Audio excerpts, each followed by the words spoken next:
Richard Rorty is, I would urge, one of the most profound and influential philosophers in the current high cultural scene, which is to say in the last 25 years. He certainly established himself as one of the most eminent, not only philosophers, but cultural critics.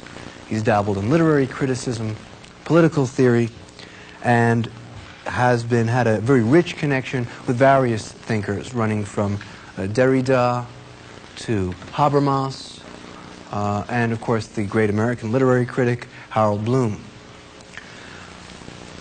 In his philosophy, he's drawn on and, I'd urge, extended the insights and work of Willard Van Orman Quine, as well as figures like Wilfrid Sellars and Donald Davidson.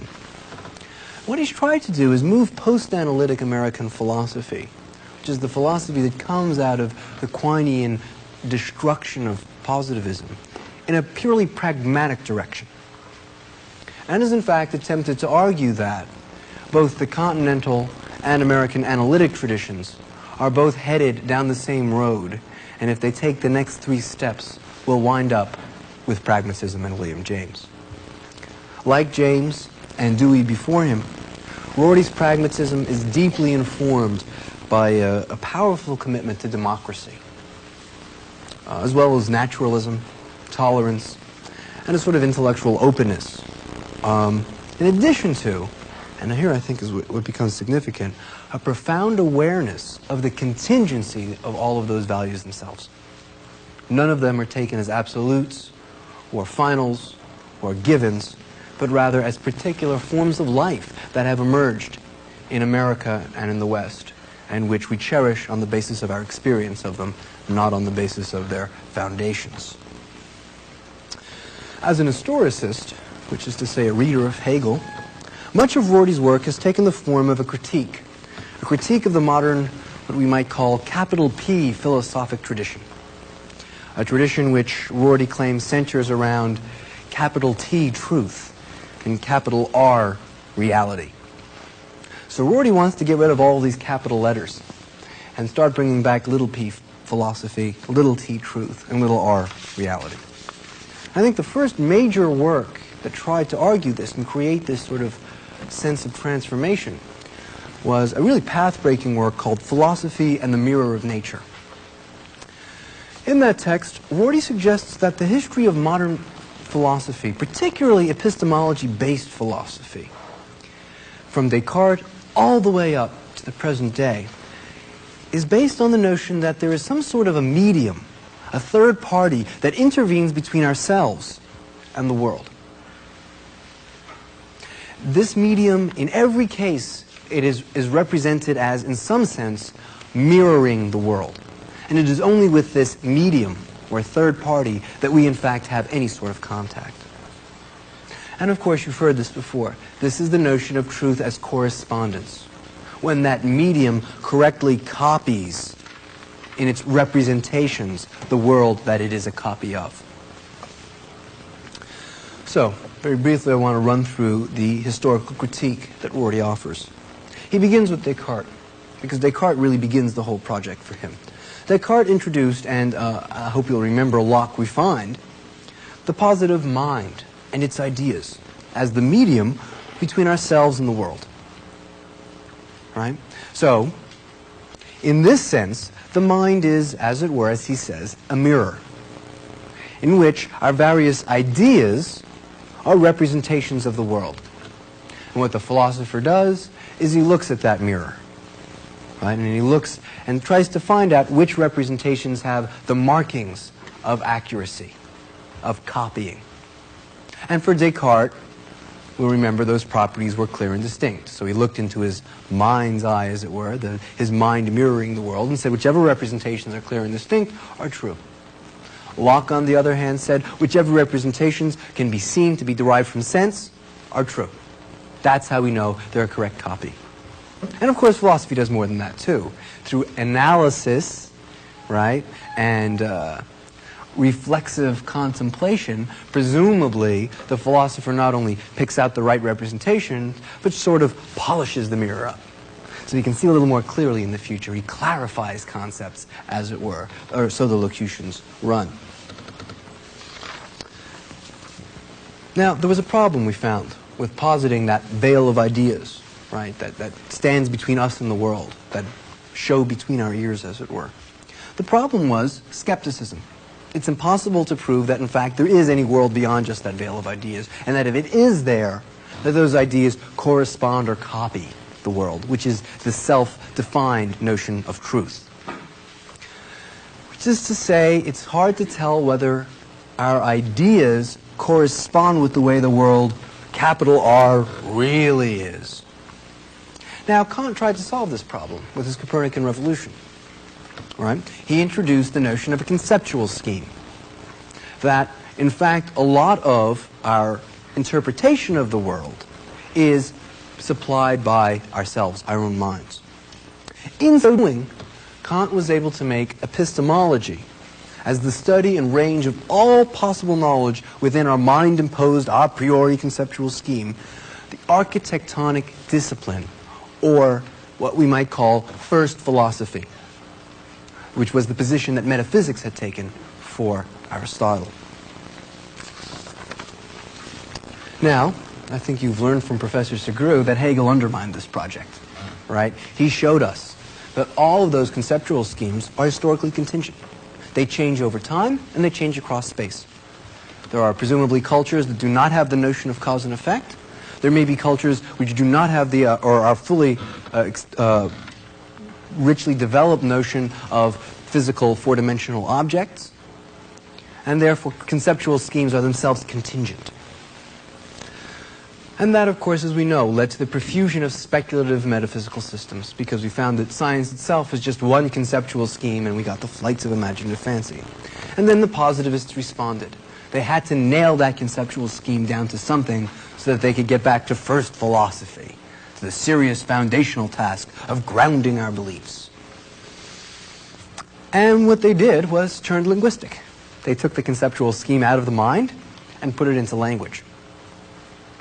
So, thus, modern linguistic analysis is again an epistemological first philosophy. Language and its meanings have replaced mind in its ideas. And in fact, they are the exact same medium, but in a different form. Right? And of course, language and its meanings now are the representations which stand between ourselves and the world. And linguistic expressions are therefore said to be true when they accurately represent, copy, mirror, picture, or correspond to reality.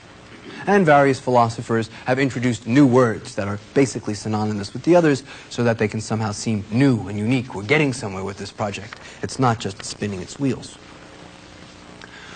Rorty doesn't even bother to try and refute it so much, because Quine has already refuted it. He wants to ask a more interesting question. Why bother? Why bother give foundation? What's the instinct back there?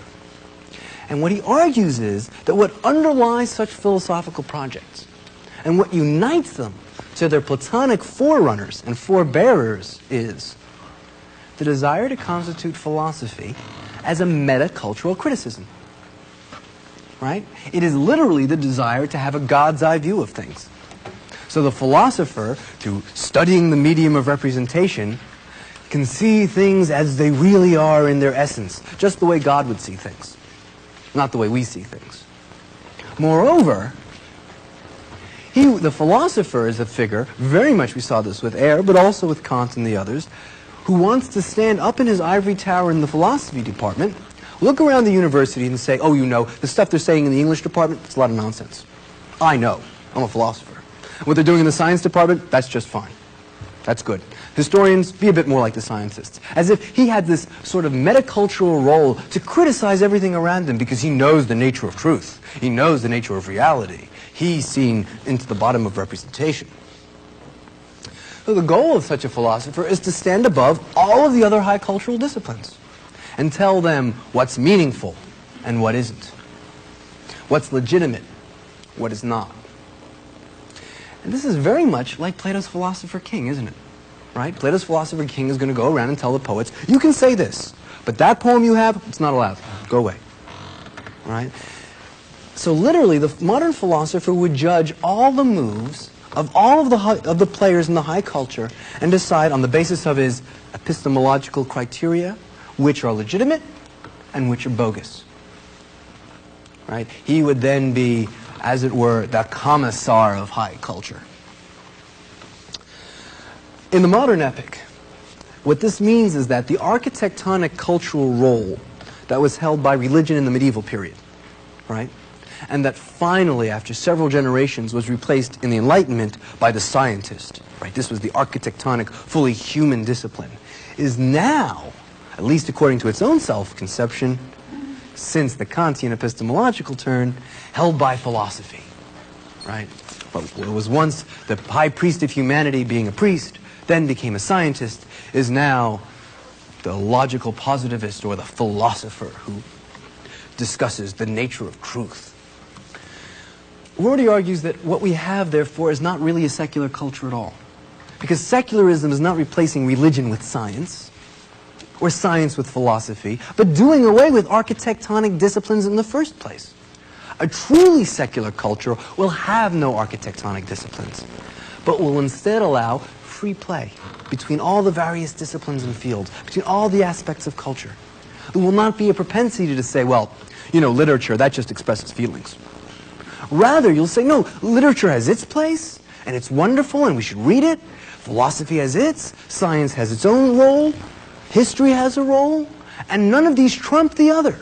There is no one that gets to the bottom of things. They each have their functions. Right? No one is the queen of all of the sciences. I want then to turn to another text you wrote called Consequences of Pragmatism. In Consequences of Pragmatism, Rorty argues that pragmatism is the ultimate enemy of philosophy with a capital P, in both its metaphysical and its positivistic / analytical phases. In fact, he's very clear about this because he says, you know, we pragmatists are the ultimate enemies of the metaphysicians. The positivists think they are. But we'll show that they, too, are metaphysical. We're the ultimate opponents. And his point is, and it's an extremely pragmatic move, philosophy has spent the last 2,000 years trying to come up with a theory of truth. Correspondence theory, coherence theory, any other theory. And he says it's not impossible that you could come up with such a theory. But it is a fact that you haven't come up with one that wasn't trivial. Everything you've had to say so far about the theory of truth has turned out to be either wrong, and demonstrably so, or if it wasn't wrong, completely trivial and cliched. Something you could have found from anyone on a street corner. That's not to say that in 100 years you won't come up with it. I can't prove that. But rather, you haven't yet. You've had 2,000 years. Isn't it time to just change the subject? Right? Might it not be the case that this is just not a very fruitful topic of conversation? Rorty thinks it is time to stop trying. We should leave capital T truth alone and move on. Rorty thinks of truth as nothing more than a property of sentences, like 2 + 2 = 4. Cruelty is bad. Galileo preceded Newton. Good lectures are better than bad lectures. Right? When you're hungry, food sustains you. He says, right, all of those sentences are true. There's no problem with that. There is no interesting theory about what those sentences have in common, besides the fact that we all believe it. Any more than there is an interesting theory about what the various acts we approve of have in common. Their goodness, their virtueness, their abstract essence of approvability. No, there isn't. There's just various things we approve of. Similarly with truth. They're just various sentences we hold. Truth's a property of sentences, nothing more to say. Leave it at that. In fact, like James, Rorty thinks truth is a purely primitive, normative concept. It's a compliment you pay to a sentence that's working for you. Right? So, in a sense, we're back with James. Truth is what's good in the way of belief.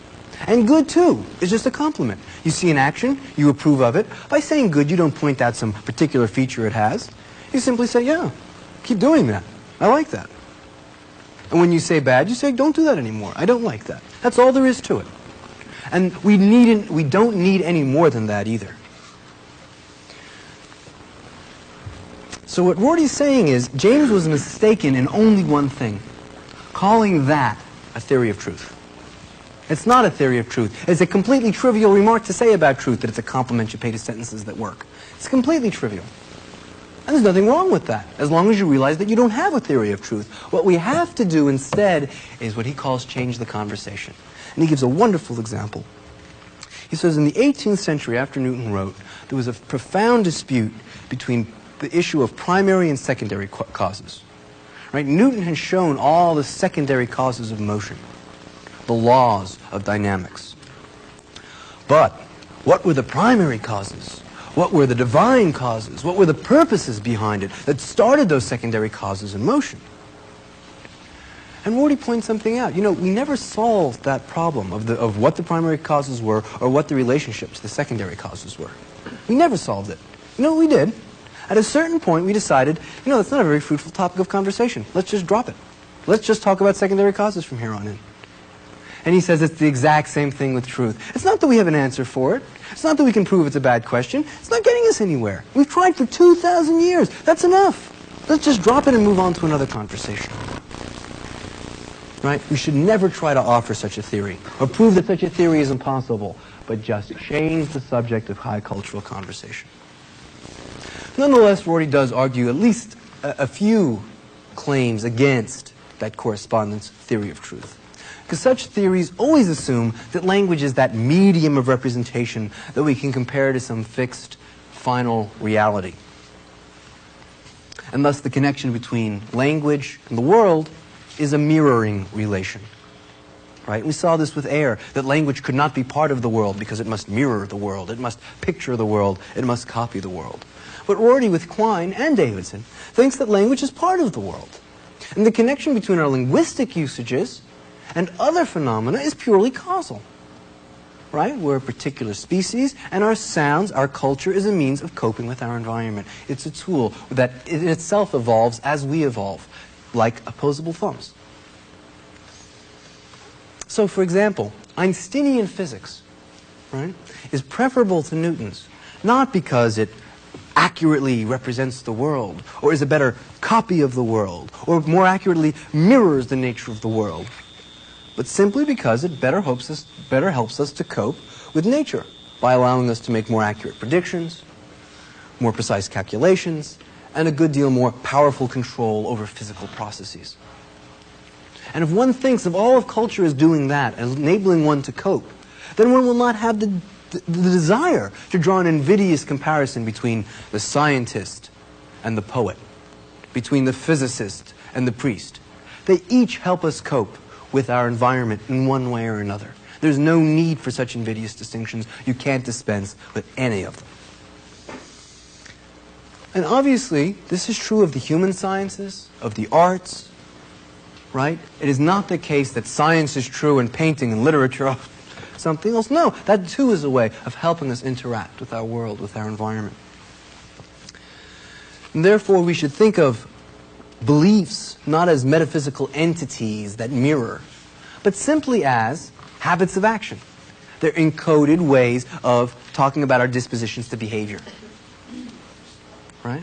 So, rather than think of a set of beliefs as some thing, intentional meaning between my ears, think of it as an encoding of a particular set of behaviors that can be predicted if one believes true that sentence or that belief. Habits of action. Rorty also argues for something he calls anti-realism.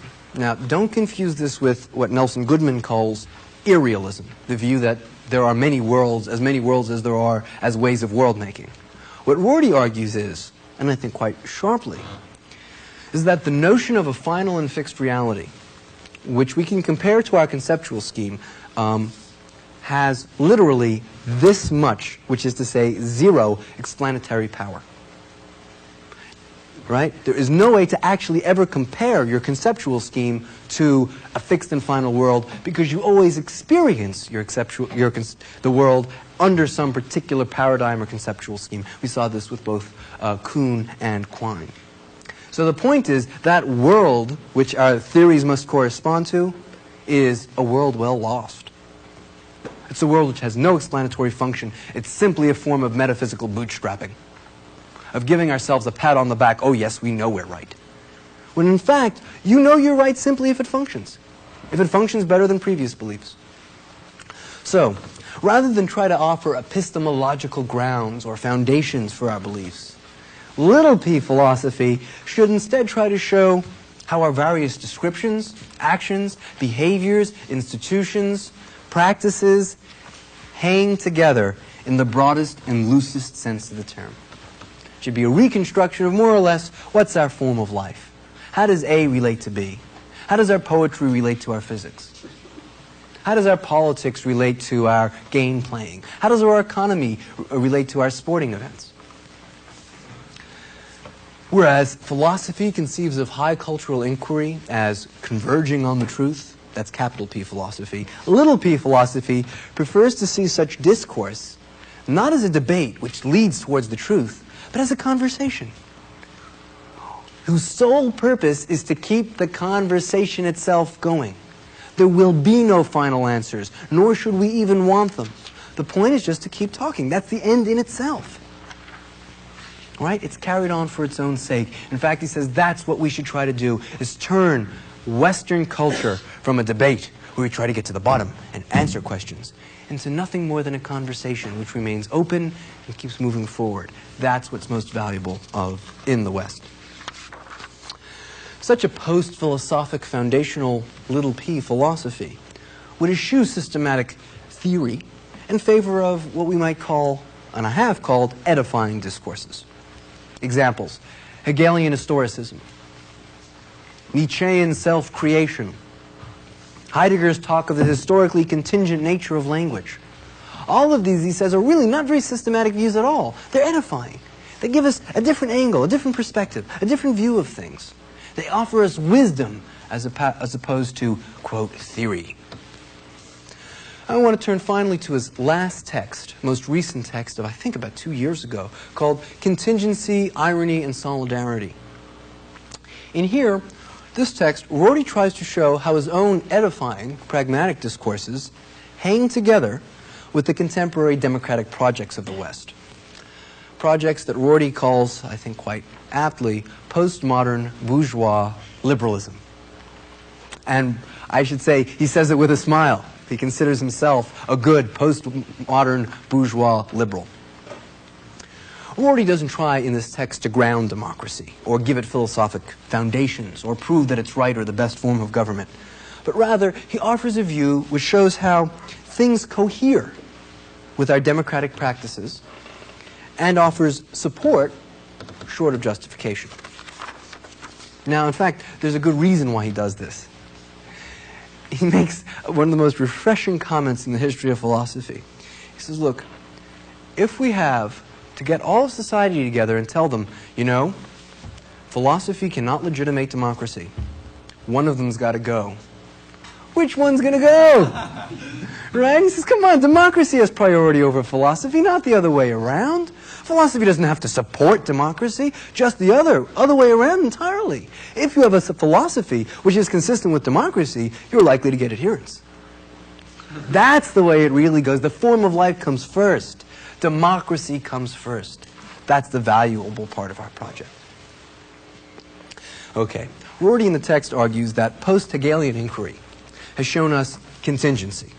The contingency of our language, right? That it is the way it is, not because of some final fixed metaphysical scheme, but simply because the animals we are made the moves we did at this given time and that given time.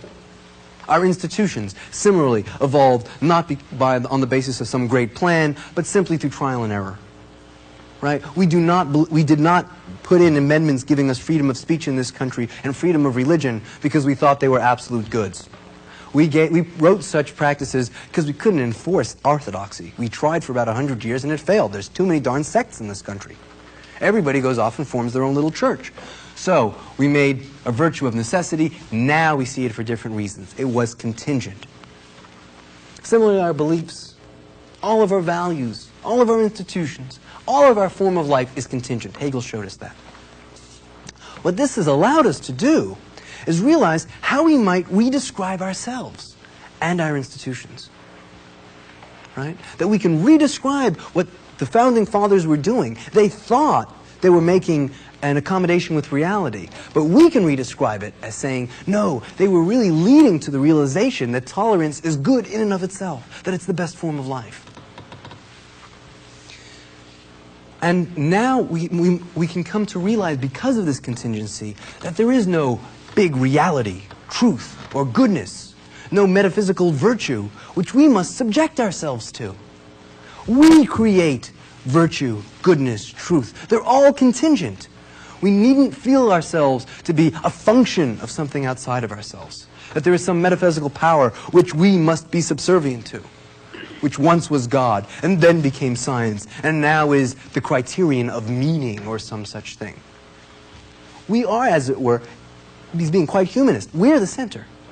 There's nothing outside of us upon which we must subject ourselves. Such redescription, then, attempt to look at things from new perspectives, is achieved through something he calls non-normal discourse, which is clearly an allusion to Kuhn. In fact, he specifically cites Kuhn's. So, just as pre-paradigmatic science is non-normal, so redescription is like shifting out of paradigms into looser ways of looking at things. And the best exemplification of this, Rorty believes, is the metaphor. And this comes to the question of how one interprets a metaphor. My love is a rose, right? Now, we've heard that metaphor so many times that we can't help thinking that it must either have to do with the fact that my love is sweet and fragrant, or that my love is rather difficult and thorny, right? But the first time you hear a new metaphor, how you interpret it will be completely up to you. It has no fixed meaning. That's non-normal discourse. It breaks free of our paradigms, of our fixed structures of discourse. It's like, in the middle of a conversation, throwing in a new move, a new gesture, stepping back, or coughing when someone says something you disagree with. It's that kind of an idea. You're breaking up the normal flow of things. What happens is, if that turns to be fruitful, if that metaphor strikes you, you'll try it out. And if enough of you find it fruitful, it will eventually become literal, so that it's no longer a metaphor. Consider the metaphor. It's raining cats and dogs. Is it even a metaphor anymore? It's an idiomatic expression. Everyone knows what it means. It literally means it's raining real hard. The first time it was said, it may not have meant that, right? It's become normalized. So it is through this, then, metaphorical redescription, non-normal discourse, that we come to understand the contingency of our own views. Now, the person who does such non-normal discourse, Rorty calls the strong poet. He takes the phrase from the literary critic Harold Bloom. So he'd say, any scientific innovator of a new paradigm is a strong poet. He's good at redescribing things in ways that no one had ever thought of before. Newton, for example, by talking about a thing's gravitas, its gravity, right, was a metaphor. It literally means its seriousness, its profundity. Since then, we've used the metaphor so many times that it's now becoming exclusively literal. It simply refers to a property which is describable in mathematical terms, an attractional force. So scientific innovators are strong poets. So are utopian reformers, right? A Frederick Douglass who can use the term freedom in such a way to contrast it with chattel slavery and point out the contradictoriness of those two institutions in a way that Americans had never used those terms before, is a strong poet. He's getting us to redescribe ourselves in a different way. A person who can say, look at the Declaration of Independence, all men are created equal. Blacks are men. That's redescription. Because clearly they hadn't been men before. They were not part of the same, quote, species as us in a way. That's strong poetry. A strong poet is the hero of Rorty's utopian, postmodern, bourgeois, liberal society. In other words, contingency, irony, and solidarity is his own piece of strong poetry. And he wants to argue that that's the hero of the culture he'd love to see created, and he thinks is being created in America by the young now, in a postmodern, bourgeois, liberal society in which the strong poet is now our hero. The Ralph Waldo Emerson, the Frederick Douglass, the Einstein, perhaps, and not the traditional normal scientist, normal thinker. All right, the second part of the text deals with something he calls ironists. Ironists are people who realize the contingency of what he calls final vocabularies. What is a final vocabulary? He says, imagine you're on your deathbed, and you want to describe to someone the meaning of your life, what it was all about. Well, we'll presumably have a certain sum of words in that description which are completely vague and everyone will share. True, good, meaning. They'll all show up somewhere in our final vocabulary. But then, some of us will have different final vocabularies in middle range terms. Some, if we were born, say, 400 years ago in a certain part of Europe, might say England. That would be an important term in their final vocabulary. Magna Carta, the rights of an Englishman. No taxation without representation if it was on this side of the Atlantic, perhaps. Freedom. France. Germany, whatever. Various different terms which show up in our final vocabularies. And they may get even more precise than that. Poetry, science, literature, love, philosophy, depending on who we are. So those are final vocabularies, and everybody has some. The ironist is the person who, first of all, has doubts about their own final vocabulary. Who says, my final vocabulary is not authorized by nature or the realm of being or anything like that. In fact, it might be wrong. Also, they realize that their present vocabularies cannot resolve, or what Rorty calls underwrite these doubts. In other words, they have doubts that maybe they have the wrong final vocabularies, and they're fully aware that those doubts are not resolvable by those vocabularies themselves or by any other vocabulary. And they don't think that their vocabulary corresponds to reality or taps into an extra real metaphysical power, an extra human power which we must subject ourselves to. So those are ironists, right? People who have a final vocabulary but constantly have doubts about it. For such people, their greatest fear, Rorty says, is that they might be a copy, that they might be a replica, that their final vocabularies might not have been their own choosing, might have been imposed by their culture. So they're constantly trying to find new ways of redescribing themselves so that at least they can be, like Nietzsche, self-creators. Right? Those are ironists. Such irony, then, Rorty urges, would be typical of the democratic intellectual and would be used in practical projects of private self-creation. This is a very important innovation that Rorty has, I think, vis-a-vis Jürgen Habermas, with whom he has a fairly close relationship, philosophically speaking. Yet he says what seems to be the problem with Habermas is he doesn't realize what is wonderful about postmodern bourgeois liberal society is our alienation, is the creation of individuality, that each of us can find richly fulfilling moments apart from others in our own projects of self-creation, and that those projects of self-creation, which are always ironic, right, which are always uncertain, which are always contingent, need not contradict our public projects of ending cruelty and suffering. That those two, irony and solidarity, need not contradict one another. They're separate parts of life. In other words, it is legitimate for us to have a private life apart from the public. Now, liberals for Rorty are people who, as he puts it, think cruelty is the worst thing we can do. And in particular, a form of cruelty with which Rorty is particularly anxious is what he calls humiliation. And he diagnoses humiliation as follows. He says, when you have humiliation, you force someone to do an act or affirm a statement such that they can no longer describe themselves consistently. Right? They can no longer re-describe themselves in such a way that they can live with themselves. That's humiliation. And he says, frankly, that's the ultimate purpose of torture. It's not even the pain, but that humiliation, so that you cannot live with yourself afterwards. So how do we achieve moral education? For Rorty, we achieve it through reading literature, novels, going to movies, seeing plays. Such works sensitize us to the suffering of others and allows us to see their humiliation where previously we hadn't. Right? A text like Ralph Ellison's Invisible Man, in which we see a character who would otherwise be invisible to us. We would not notice him. All of a sudden we're aware of him and his humiliation at our hands. He says that's moral education. And he says this is not a prescriptive claim as to what you should do in terms of reading literature. It's an actual claim. Look at the youth of America today. Where do they get their moral education? Do they read Plato, or do they read Toni Morrison? Do they pick up Kant, or do they go see JFK by Oliver Stone? And nor should we tell them, shame on you, you should be reading Kant. Shame on you, you should be reading Plato. No, it's not bad if they read that as well.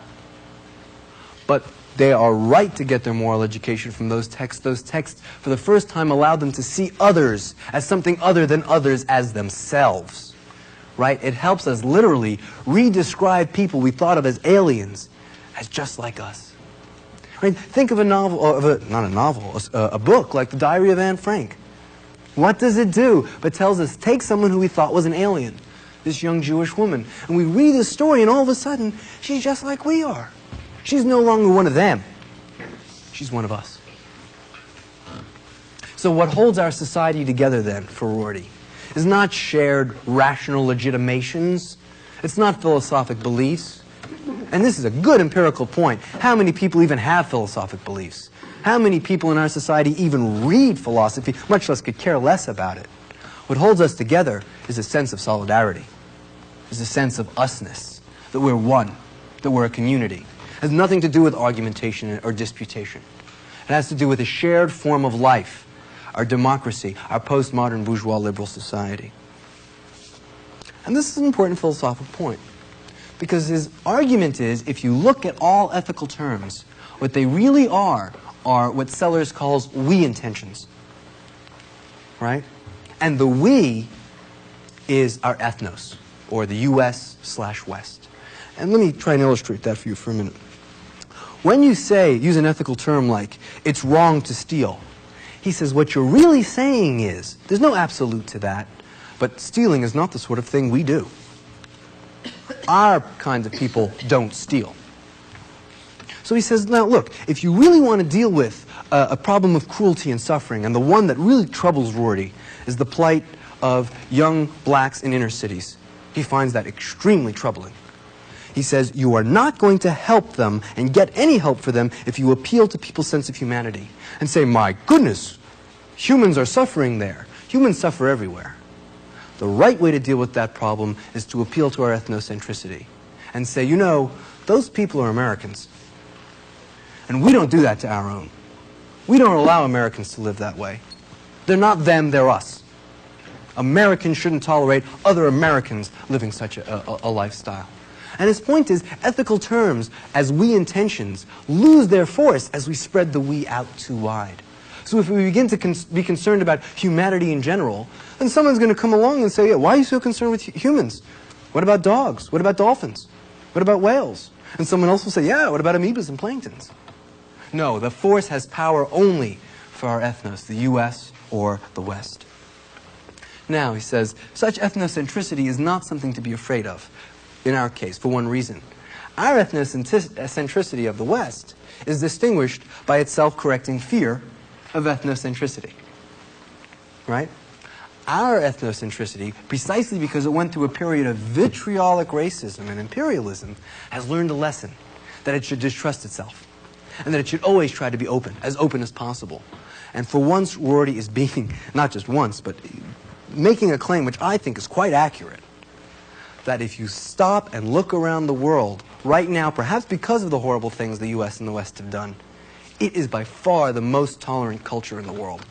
It is the only culture which mistrusts itself, which argues that it should always question its own impulses and urges, and should always make sure that when it looks at another culture, it's not making invidious comparisons. And then what we do is, on a case-by-case basis, we balance our public goals of solidarity and the fight against cruelty with our private projects of self-creation and fulfillment. And I want to pause here and make something clear. He's very careful not to posit any sort of algorithm, right? Any sort of rule for deciding when we do public things and when we do private things. That's a decision that each of us can make, and we'll decide on a case-by-case basis. Or we can make it socially. There's no need to ground it, to fix it, to finalize it. I also want now to stop and pause and take a look at what the implications of this are for the culture in general. A culture in which we no longer feel the need to draw invidious distinctions between various disciplines and fields. We no longer have to distinguish between this is meaningful discourse and this is meaningless discourse, in which we might be perfectly satisfied and happy to say, this discourse sensitizes me and works for me. And if it doesn't do so for you, that's fine too. You have your own private discourse. All we need to agree to is a public discourse, that cruelty is bad, that solidarity is good, and that humiliation is unacceptable. Think of what kind of utopia that would be. A utopia in which your private acts of self-fulfillment, your private acts of perhaps you paint at home, perhaps you write your own little poetry, would never be seen as selfish, as alienating, as distinguishing between you and the rest of the society, in which you could be as much an individual as you choose without losing your sense of the we intention of a society and culture. It's also a sense in which the philosopher takes on a new role. He's no longer the master sitting on high, telling people in the history department, you better tighten up your explanation schemes. And people in the literature department, so much stuff and nonsense, you're deconstructing yourself to death. Rather, the philosopher would be a sort of jack of all trades.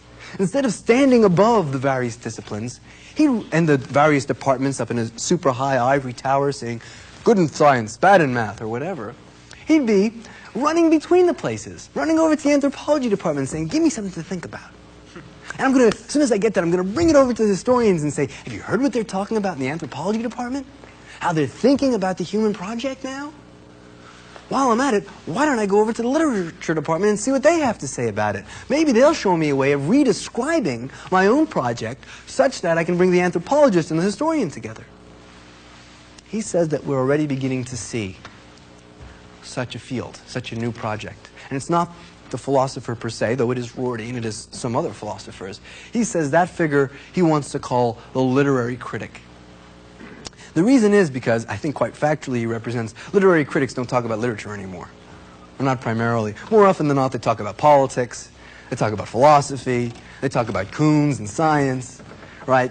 You're just as likely to find a, quote, person hired as a literary critic who knows just as much about, if not more, about the history of science than he actually does about, say, Joseph Conrad's books.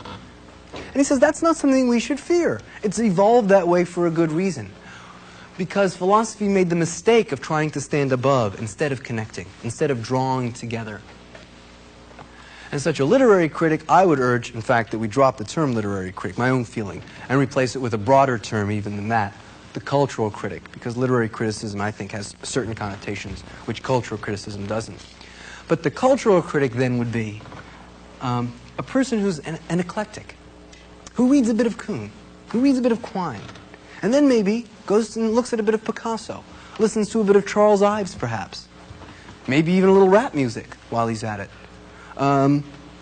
Maybe even watches a bit of MTV, watches current films, and talks about how it all hangs together, or how it doesn't, when it doesn't. Talks about how this novel has political implications, or this political movement has literary implications, or this scientific movement has historical implications. In fact, I think the beauty of that utopia is that each of you would become cultural critics. That taking a course like this, and other courses, and reading your own books are not only projects of private self-creation and fulfillment, which I think they are, but in fact mean that you're all becoming your own cultural critics. You're all making yourself your own lovers of wisdom, your own philosophers.